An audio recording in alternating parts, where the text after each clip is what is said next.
अस्सलाम वालेकुम, welcome everyone, welcome to our YouTube channel Jarjani 043। तो गाइस आज की वीडियो स्टार्ट करेंगे। आज की वीडियो प्लेयर्स से रिलेटेड नहीं, आज की वीडियो है कोचेस से रिलेटेड। अभी अभी रिसेंटली एक कोच हैं जो एक्स कोच थे पाकिस्तान के, एक्स क्रिकेटर हैं ऑस्ट्रेलिया के। उन्होंने रिसेंटली एक बहुत बड़ा बयान दागा है जिसमें उन्होंने कहा है कि Aqib Javed is a clown. Aqib Javed जो है वो एक बहुत बड़ा मस्खरा है। अब मुझे बताएं, इससे ऊपर, इससे बढ़कर कोई इंसल्ट, कोई बेशर्म, कोई बेइज्जती का कोई मुकाम है कि गोरे यहाँ से जाके हमारे देसी कोचेस के बारे में क्या कह रहे हैं। जब चीज़ें इम्प्लीमेंट होना स्टार्ट होती हैं तो ये बीच में आड़े आ जाते हैं कोचेस चेंज करने वाले। जब चीज़ें इम्प्लीमेंट होनी होती हैं तो ये बीच में आ जाते हैं कि जाके बीच में कोई भी पंगेबाजी स्टार्ट करते हैं। मुझे ये बताएं, जब जैसन गिलेप्सी को फारिग किया गया, जब जैसन गिलेप्सी के साथ गैरी क्रेस्टन को फारिग किया गया, तो हमारे सीनियर प्लेयर्स कहाँ थे? क्या ये बंदे आपस में मिल के ये कह नहीं सकते थे चेयरमैन पीसीबी मोहसिन नकवी साहब को कि हमें यही कोच चाहिए? बट नहीं, ये डिसिप्लिन कैसे बर्दाश्त करेंगे?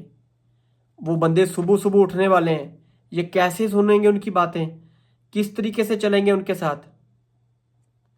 अगर ये बचाना चाहते तो बच सकता है।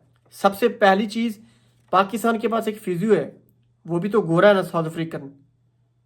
मुझे ये बताएं, कितने सालों से आप लोग देख रहे हैं कि वो पाकिस्तान टीम के साथ है, लेकिन जब उसका टेन्योर पूरा होता है ये सारे मिल के 5-7 मेन सीनियर सीधा जाके उसकी सिफारिश करते हैं।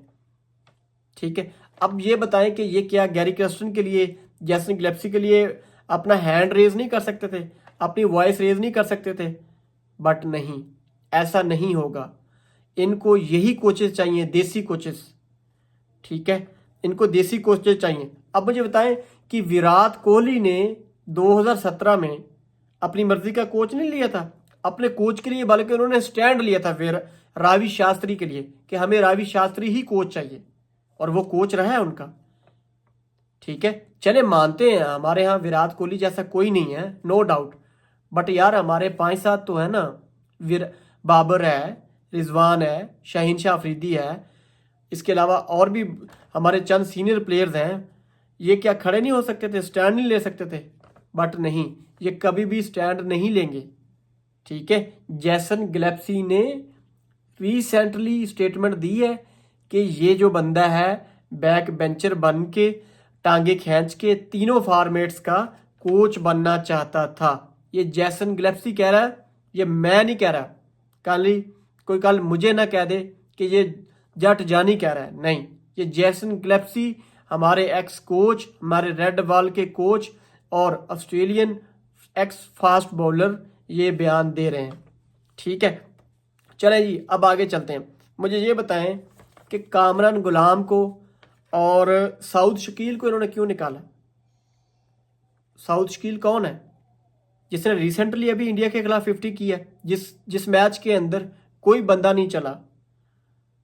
ठीक है, कोई चला? मुझे बताएं। साउद शकील ही वाहद बंदा था ना जिसने 60-62 रन बनाए। एज ए एंकर वो बंदा 6-7वें नंबर पे आके 60-62-65 रन कर गया। ठीक है, अब चले आते हैं जी कामरान गुलाम की तरफ। कामरान गुलाम का क्या कसूर है जी, बताएं? वो बाबर आजम की रिप्लेसमेंट पे आया था ना, उसने आते ही टेस्ट में सेंचुरी की, वनडे में सेंचुरी की, उसको 6ठे नंबर पे भेजा, उसने वहां से भी तेज तरीन 50 कर दी।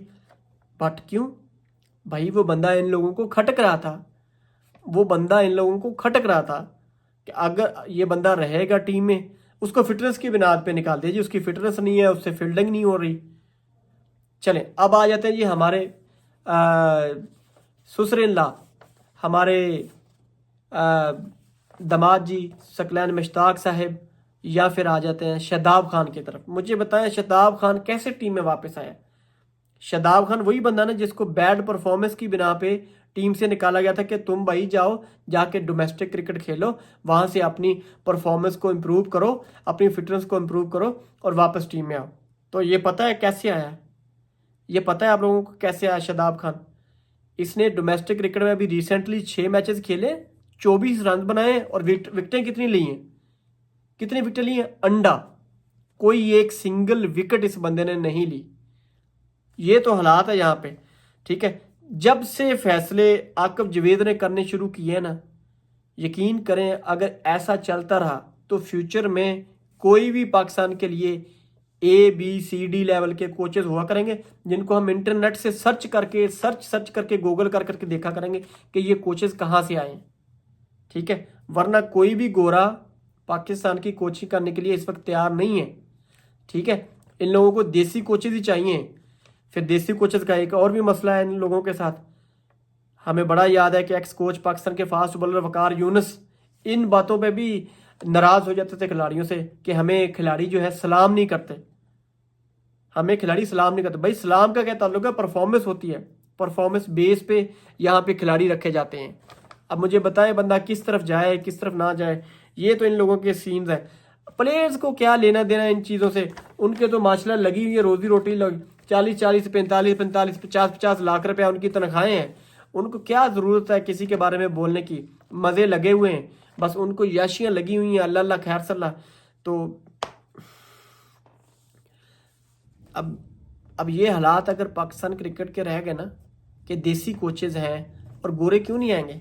अब मुझे बताएं, एक ऑजी कोच रखा हुआ था हमने, वो ऑजी क्या जाके इंग्लिश को नहीं बताएगा कि मेरा क्या सीन किया, मेरे साथ इन्होंने क्या हाल किया है? अब एक अफ्रीकन कोच रख लेते हैं, गोरा कोच रख लेते हैं, वो क्या जाके ऑजी को नहीं बताएगा कि मुझे किस बुनियाद पे निकाला गया? जेसन गिलेप्सी और दूसरी चीज़ पे जो गैरी क्रेस्टन थे, यार गैरी क्रेस्टन को कैसे निकाल सकते हैं आप? मुझे ये तो बताएं ना, कैसे निकाल सकते हैं? इतना सीनियर तरीन बंदा जिंदगी में, उसको वो ऐसे करके ऐसे करके फिंगर जस्ट रेज करें ना तो उसको दुनिया की हर टीम अपने कोचिंग लेने के लिए, एज ए कोच लेने के लिए तैयार। ये वही गैरी क्रेस्टन है जिसने इंडियन कोच बन के इंडिया को वर्ल्ड कप जितवाया था। अगर आप लोगों को याद नहीं हो तो ये वही गैरी क्रेस्टन है। अगर आप लोगों की यादें कमज़ोर हो चुकी हैं तो मेरे क्रिकेट के शायकीन हजरात, मेरे दोस्त, मेरे भाई लोगों, ये वही गैरी क्रेस्टन है जिसने इंडिया को as a coach World Cup भी जितवाया है। ये वही गैरी क्रेस्टन है जिसने शोएब अख्तर से बाउंसर खा के, हेलमेट पहन के बाउंसर खाया था, वो हेलमेट के अंदर से गुजर गया था। 329 रन की इनिंग्स फिर भी खेली थी। ये वही गैरी क्रेस्टन है, उसी गैरी क्रेस्टन के बारे में हम बातें कर रहे हैं। यार मुझे शोएब अख्तर की ये बात समझ नहीं आ रही। शोएब अख्तर का चलो नाम आ गया है। शोएब अख्तर ने अभी पिछले दिनों टीवी चैनल्स पे बैठ के इतने बड़े बड़े बयान दिए हैं हमारे करंटली PCB चेयरमैन के मतलब कि ये चेयरमैन साहब आ गए हैं, ये बहुत अच्छा करेंगे। भाई सिर्फ ग्राउंड नहीं बनाना, ओके नो डाउट ग्राउंड बन गया अल्हम्दुलिल्लाह, अच्छा फैसला, जो अच्छा डिसीजन होगा, जो अच्छा काम होगा उसको हम ज़रूर हमेशा उसको सराहेंगे, उसके मतलब अच्छे तरीके से बात करेंगे। लेकिन मोहसिन नकवी का क्या क्रिकेट से कोई ताल्लुक है? मोहसिन नकवी साहब माशाल्लाह पढ़े लिखे आदमी हैं, USA में भी वो जॉब करते रहे हैं, अब भी करंटली पाकिस्तान में एक बहुत अच्छी पोस्ट पे गवर्नमेंट की जॉब एज ए बहुत अच्छी पोस्ट पे वो लगे हुए हैं, ठीक है। अब हम उन चीज़ों पे नहीं जाएंगे। क्या मोहसिन नकवी साहब से जब ये पूछा गया कि हम आपको एक एक्स्ट्रा जिम्मेदारी देंगे, एज ए PCB के चेयरमैन बनाते हैं, तो ये इतनी बड़ी जिम्मेदारी उन्होंने कैसे कबूल कर ली? डेफिनेटली उनको वहीं पे इनकार करना चाहिए था। मेन मसला ही वहीं से ख़राब हुआ।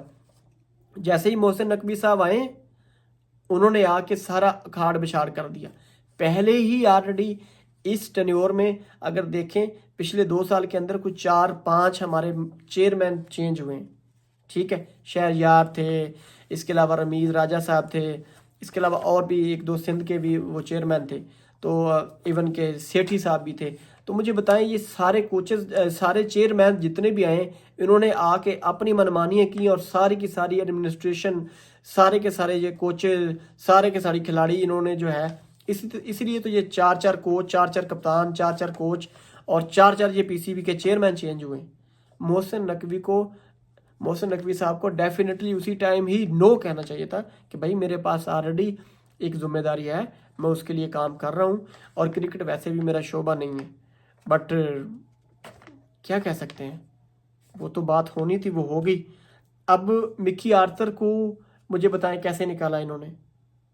किसी को याद है? नहीं, रातों रात मिसबाह हक के लिए मिकी आर्थर को सैक किया गया था। अब गैरी क्रिस्टन को क्यों निकाला? आकिब जवेद के लिए रातों रात प्लान बनाया गया।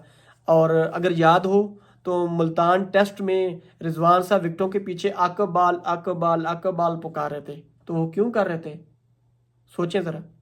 क्योंकि उन लोगों को पता था हम अपने प्लान में कामयाब हो गए, गोरे चले गए, अब हमारे पास देसी कोच हैं, अल्लाह अल्लाह तो खैर सलाह हम अपना एंजॉय करेंगे, जैसे चल रही है ज़िंदगी चलाएंगे, हमारा क्या 40-40 45-45 लाख तो हमें आ ही रहा है, और ऊपर से टेस्ट मैच का 12-15 लाख है, और वनडे का 7 से 8 लाख है, और T20 का 4-5 लाख हम ले रहे हैं। हमें क्या ज़रूरत है, चलता रहेगा ऐसे ही, आज ये आए ये चले जाएंगे और आएंगे, हमने तो इधर ही रहना ना।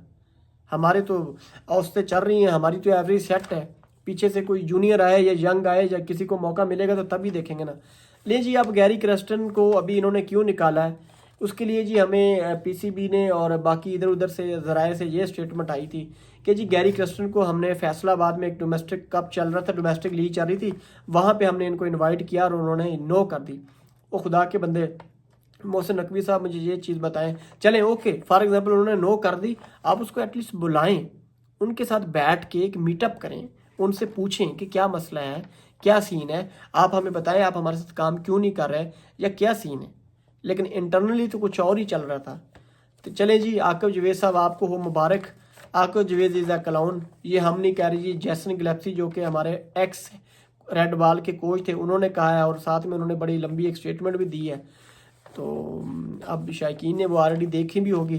खैर हमने इसको बाई डिटेल शेयर किया आप लोगों के साथ। अगर हमारी वीडियो पसंद आए तो हमारे चैनल को सब्सक्राइब कर लें और बेल के बटन को ज़रूर दबा दें, और हम कमेंट्स के अंदर ज़रूर अपनी राय का इजहार किया करें क्या है कि हमारी वीडियोस कैसी जा रही हैं। थैंक यू, इजाज़त दें, अल्लाह हाफिज़, अस्सलाम वालेकुम रहमतुल्लाहि व बरकातुहू।